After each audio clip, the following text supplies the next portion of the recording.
Jonathan Latumahina membagikan kondisi terbaru David saat menjalani perawatan di rumah sakit. Situasi haru terjadi saat David menjalani terapi pasca mengalami koma karena dianiaya Mario Dandi CS.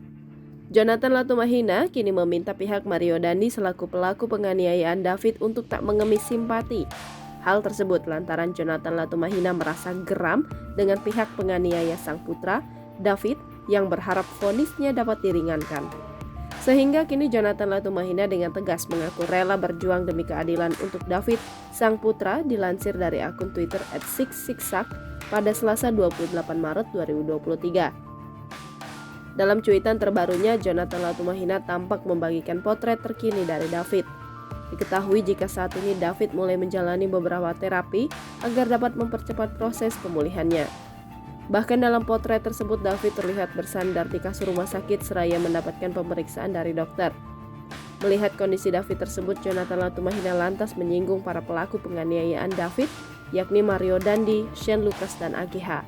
Sehingga Jonathan Latumahina meminta para pelaku untuk tak mengemis simpati atas apa yang telah mereka lakukan ke David. Tak hanya itu saja, Jonathan Latumahina lantas mengaku bahwa dirinya akan berjuang demi keadilan untuk David. Sebab ia tak terima atas penganiayaan yang dialami David hingga koma dan harus menjalani terapi. Sementara itu sebelumnya diketahui jika Jonathan Latumahina telah bersumpah tak akan ampuni Mario Dandi CS. Bahkan Jonathan Latumahina menolak para pelaku ingin mendapatkan keringanan hukuman lewat permintaan maafnya.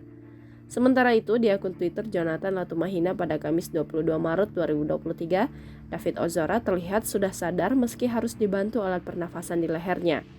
Namun, respon David Ozora pasca koma cukup menunjukkan perkembangan yang positif.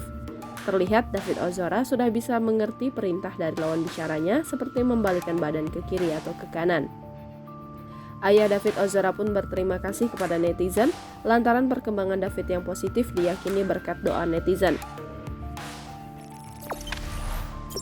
Jangan lupa subscribe, share, komen, dan like ya!